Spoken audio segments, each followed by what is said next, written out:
नमस्कार दोस्तों, आप सभी का बहुत बहुत स्वागत है हमारे इस चैनल पे। आज की वीडियो में हम डिस्कस करने वाले कैश मेमोरी की अपडेटिंग टेक्निक्स के बारे में देखेंगे कि क्या है अपडेटिंग टेक्निक्स, उसको हम क्यों यूज करते हैं और कौन से अपडेटिंग टेक्निक्स होती है हमारी सिस्टम में।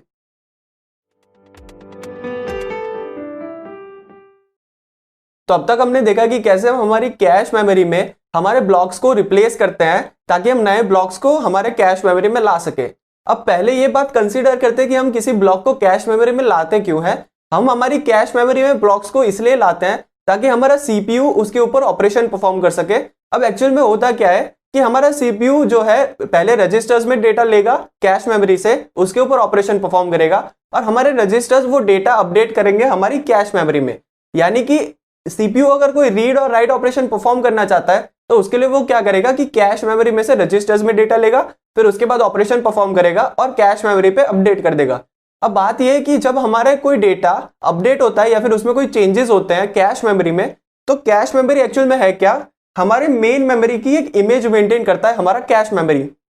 अब इसका मतलब क्या है कि जैसे यहाँ पे हमारा ब्लॉक B1 है, उसको हम हमारी कैश मेमोरी में शिफ्ट करें और उसके ऊपर कोई ऑपरेशन परफॉर्म करें, तो जो चेंजेस होने चाहिए वो चेंजेस हमारी मेन मेमोरी में डायरेक्ट नहीं होते हैं, वो होते हैं हमारी कैश मेमोरी में। यानी कि अगर एक टाइम पे हम हमारी कैश मेमोरी को एक्सेस करें और हमारी मेन मेमोरी को एक्सेस करें सेम एड्रेस के डेटा के लिए, तो पॉसिबिलिटी है कि हमारा जो कैश मेमोरी में जो हमारा डेटा है वो अलग हो हमारी मेन मेमोरी से। यानी कि एक ही टाइम पे दो अलग अलग जगह पे एक ही एड्रेस का जो डेटा है वो हमारा अलग अलग है। जैसे यहाँ पे हम बात करें हमारे 0001 एड्रेस की, तो उसमें क्या हो रहा है कि यहाँ पे मेन मेमोरी में हमारा डेटा कितना है 53, जबकि हमने कोई ऑपरेशन परफॉर्म किया, हमारे सीपीयू ने कोई ऑपरेशन परफॉर्म किया सेम डेटा के ऊपर। यानी कि अगर उसको सेम एड्रेस के ऊपर अगर ऑपरेशन परफॉर्म करना है तो उसको सबसे पहले वो हमारा डेटा कैश मेमोरी में लाना पड़ेगा, यानी वो पूरा ब्लॉक कैश मेमोरी में आएगा, उसके ऊपर हमारा सीपीयू ऑपरेशन परफॉर्म करेगा और उसके जो चेंजेस हैं वो चेंजेस अब तक हमने राइट बैक नहीं किए या फिर अपडेट नहीं किए। यानी कि यहाँ जो डेटा प्रेजेंट है वो अलग है हमारे एक्चुअल मेन मेमोरी के डेटा से।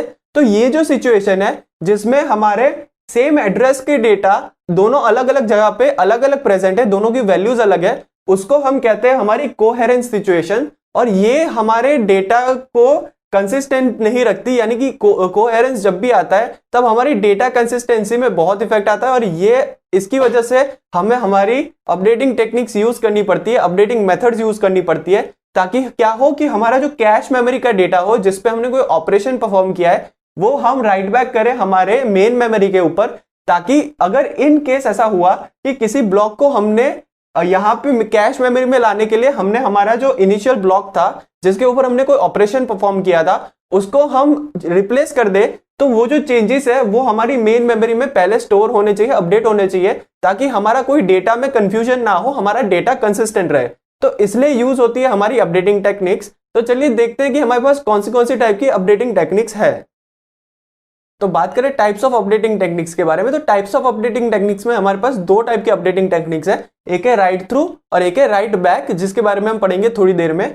तो सबसे पहले देखते हैं राइट थ्रू क्या है। तो राइट थ्रू क्या कहता है कि अगर आप किसी डेटा को मैनिपुलेट कर रहे हैं, किसी सर्टेन डेटा के ऊपर कोई ऑपरेशन परफॉर्म कर रहे हैं, तो आप क्या करें कि साथ ही साथ राइट ऑपरेशन उसका परफॉर्म कर दे कैश मेमोरी के ऊपर और साथ ही साथ साइमल्टेनियसली उसके मेन मेमोरी में भी उसी एड्रेस के ऊपर राइट ऑपरेशन परफॉर्म कीजिए, ताकि क्या हो कि डेटा का कोई कंफ्यूजन ना रहे और कंसिस्टेंसी रहे।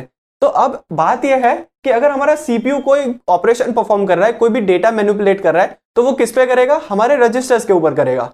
और रजिस्टर्स हमारा डेटा किस में अपडेट करेगी, हमारे कैश मेमोरी में। तो एक केस कंसिडर करते हैं कि मान लीजिए कि हम किसी डेटा को रीड करने के लिए लाए हमारी कैश मेमोरी में, यानी कि मेन मेमोरी में से हमने कोई डेटा को शिफ्ट किया कैश मेमोरी में ताकि हम उसके ऊपर रीड ऑपरेशन परफॉर्म कर सके। और अब क्या हो रहा है कि हम रीड ऑपरेशन परफॉर्म करना चाहते हैं, तो उसके लिए हमने कैश मेमोरी में डेटा लाया, अब हमारा रजिस्टर्स में हम डेटा शिफ्ट कराएंगे, यानी कि हमारे सीपीयू के अंदर जो रजिस्टर्स है उसमें हम डेटा शिफ्ट कराएंगे ताकि हम उस डेटा को रीड कर सके, उस पर्टिकुलर डेटा को।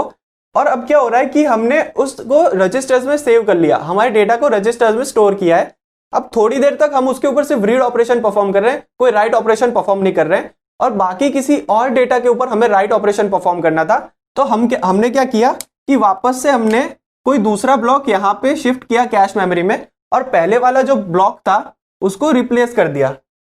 ठीक है, अब क्या हो रहा है कि हमने पहले वाला ब्लॉक रिप्लेस कर दिया, पर उसका जो डेटा है वो कहां सेव्ड है, हमारे रजिस्टर्स में, और अब हम उसके ऊपर कोई राइट ऑपरेशन परफॉर्म करना चाहते हैं। तो अब प्रॉब्लम क्या होगी कि हमारा जो राइट थ्रू अपडेट टेक्निक क्या कहता है कि अगर आप कोई राइट ऑपरेशन परफॉर्म कर रहे हैं तो क्या करें कि अपने रजिस्टर्स के साथ साथ अपनी कैश मेमोरी में उसको अपडेट कीजिए, साथ ही साथ उसको मेन मेमोरी में अपडेट कीजिए। पर अब प्रॉब्लम यह है कि हम यहाँ पे कैश मेमोरी में अपडेट कर नहीं सकते। अपडेट क्यों नहीं कर सकते? क्योंकि हमारा ब्लॉक वहां प्रेजेंट नहीं है। तो अब राइट करने के लिए, राइट ऑपरेशन के लिए हमें क्या करना पड़ेगा कि मेन मेमोरी में से वापस से वो ब्लॉक लाना पड़ेगा कैश मेमोरी में, यानी कि उसका अलग से टाइम कंज्यूम होगा। उसके बाद ये जो साइमल्टेनियसली राइट करने का जो टाइम है वो तो अलग से कंज्यूम हो ही रहा है। तो अगर देखें तो एवरेज टाइम कितना लगेगा, उसके लिए हमने यहाँ एक इक्वेशन लिखा है। इक्वेशन क्या कहता है कि एवरेज टाइम तुम्हारा कितना लग सकता है कि मान लीजिए कि आपका कैश मेमोरी में डेटा प्रेजेंट है, उसकी प्रोबेबिलिटी है HW, तो HW इंटू TW। अब TW क्या है? हमारा साइमल्टेनियस अपडेट करने का जो टाइम है या फिर साइमल्टेनियस राइट ऑपरेशन में जो टाइम लग रहा है वो है हमारा TW। और वो कितना हो सकता है कि आप कैश मेमोरी को एक्सेस कीजिए और आप मेन मेमोरी को एक्सेस कीजिए, दोनों को अगर साइमल्टेनियस एक्सेस कर रहे हैं तो दोनों में से मैक्सिमम टाइम जिसको एक्सेस करने में लगेगा वो होगा हमारा TW, यानी कि हमारा साइमल्टेनियस एक्सेस का टाइम। तो अब ये साइमल्टेनियस एक्सेस टाइम जो है वो है हमारा मैक्सिमम ऑफ जो कैश में हमें टाइम लगेगा अपडेट करने में, साथ ही साथ हमारी मेन मेमोरी को एक्सेस करने में जो टाइम लगेगा वो। तो ये है हमारा TW। और साथ ही साथ अब बात करते कि मान लेते कि हमारे कैश में वो ब्लॉक प्रेजेंट नहीं है, हमारे कैश में वो डेटा प्रेजेंट नहीं है, तो अब हमें क्या करना पड़ेगा? सबसे पहले हमें मेन मेमोरी में से उसको लाना पड़ेगा हमारी कैश मेमोरी में, यानी वो डेटा के ब्लॉक को हमें लाना पड़ेगा हमारी कैश मेमोरी में। उसको हम क्या कहते हैं? राइट एलोकेट कहते हैं। राइट एलोकेट का मीनिंग क्या है कि आपको जिसके ऊपर राइट ऑपरेशन परफॉर्म करना है उसको आप उस एड्रेस पे स्टोर कीजिए जहां पे कैश में उसका ऑपरेशन होना चाहिए था। यानी कि आपका जो मेन मेमोरी का ब्लॉक है वो जहां पे होना चाहिए हमारे कैश मेमोरी में, उसको अलोकेट करने का जो टाइम है उसको हम कहते हैं राइट एलोकेट टाइम। और तो अब बात यह है कि अगर हमारे यहाँ पे डेटा प्रेजेंट नहीं है उसकी प्रोबेबिलिटी कितनी हो सकती है? 1 माइनस HW, यानी कि हमारा HW अगर डेटा प्रेजेंट होने की प्रोबेबिलिटी है तो 1 माइनस HW क्या होगा? डेटा प्रेजेंट ना होने की प्रोबेबिलिटी। और अगर हमारा डेटा यहाँ प्रेजेंट नहीं है तो हमें क्या करना है कि मेन मेमोरी में से डेटा को लाना है। तो उसके लिए कितना टाइम लग रहा है? एक तो हमारा राइट एलोकेट टाइम लगेगा कि पहले हम डेटा को लाए, उसके बाद उसका साइमल्टेनियस अपडेट लगेगा वापस से, क्योंकि राइट ऑपरेशन हम दोनों पे वापस से परफॉर्म करेंगे, यानी कि कैश पे और मेन मेमोरी पे एक साथ अगर हम ऑपरेशन परफॉर्म करें तो उसका लग रहा है TW।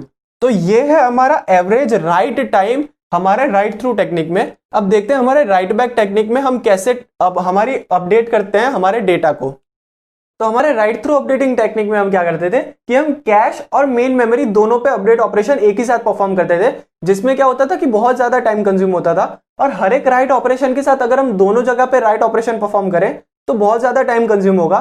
तो उसको चेंज करने के लिए हमने क्या किया कि हमारी राइट बैक अपडेटिंग टेक्निक का यूज किया। और उसमें क्या होता है कि अगर आपको याद हो तो हमारी कैश मेमोरी के साथ कुछ टैग बिट्स होती है और टैग बिट्स के साथ कुछ एक्स्ट्रा बिट्स होती हैं। अब वो एक्स्ट्रा बिट्स में एक बिट होती है हमारी डर्टी या मॉडिफाई बिट। अब ये जो डर्टी या मॉडिफाई बिट है वो क्या कहती है कि आपकी कैश की लाइन में जो ब्लॉक प्रेजेंट है उसके ऊपर आपने कोई चेंजेस परफॉर्म किया है या नहीं, या फिर कोई डेटा को मैनिपुलेट किया है या नहीं, वो पता चलता है हमें अपनी मॉडिफाई बिट या फिर डर्टी बिट से। अगर ये डर्टी बिट सेट है यानी कि हमने कोई चेंजेस किए हैं, और ये डर्टी बिट अगर सेट नहीं है यानी कि हमारा जो ब्लॉक है, जो डेटा है वो क्लीन डेटा है, यानी कि उसके ऊपर हमने कोई चेंजेस परफॉर्म नहीं किए। तो हमारी राइट बैक टेक्निक उस केस में क्या कहती है कि अगर आपने कोई भी चेंजेस परफॉर्म नहीं किए और आपका जो डेटा है, आपका जो ब्लॉक है वो एकदम क्लीन है, और अगर आपको उसको रिप्लेस करना है तो आप क्या करें कि मेन मेमोरी में से डायरेक्ट किसी ब्लॉक को ला के रख दीजिए अपने कैश मेमोरी में रिप्लेस करने के लिए। और अगर आपका जो डेटा है, आपका जो ब्लॉक है वो अगर डर्टी है यानी कि उसके ऊपर आपने कोई चेंजेस परफॉर्म किए हैं, तो उसको रिप्लेस करने के पहले आप क्या कीजिए कि उन्हीं चेंजेस को आप परफॉर्म कीजिए अपनी मेन मेमोरी में, यानी कि एक राइट बैक ऑपरेशन परफॉर्म कीजिए। और उसके बाद क्या करें कि हमारी जो मेन मेमोरी से आपको जिस ब्लॉक को लाना था कैश मेमोरी में, उसको आप फिर ट्रांसफर कर सकते हैं, यानी कि रिप्लेस कर सकते हैं अपनी कैश मेमोरी में। तो सबसे पहले एक केस कंसीडर करते हैं कि हमें जो भी डेटा अपडेट करना है या फिर जो भी हमको राइट ऑपरेशन परफॉर्म करना है, तो वो जो डेटा है जिसके ऊपर हमें अपना राइट ऑपरेशन परफॉर्म करना है वो हमारी कैश में है। तो अगर वो हमारी कैश में है तो हमें सिर्फ राइट ऑपरेशन परफॉर्म करना है कैश के ऊपर, यानी कि उसका टाइम कितना लग सकता है जितना टाइम हमें कैश को एक्सेस करने में लगेगा उतना टाइम हमारा राइट ऑपरेशन का लगेगा, और उसकी प्रोबेबिलिटी है हमारी HW, यानी कि अगर हमारा कोई डेटा प्रेजेंट है हमारी कैश मेमोरी में और उसको हमें अपडेट करना है या फिर उसके ऊपर कोई राइट ऑपरेशन करना है तो हम डायरेक्टली वहां जाके राइट ऑपरेशन कर सकते हैं। और बात करते हैं कि अगर यहाँ पे हमारे कैश में डेटा प्रेजेंट नहीं है, यानी कि उसको किसी और ब्लॉक ने रिप्लेस कर दिया है, अगर उसको किसी और ब्लॉक ने रिप्लेस कर दिया है तो उसकी प्रोबेबिलिटी क्या है कि हमारा जो ब्लॉक हम एक्सेस करना चाहते हैं या फिर राइट ऑपरेशन जिसके ऊपर परफॉर्म करना चाहते हैं वो वहां पे नहीं है, उसकी प्रोबेबिलिटी है 1 - HW।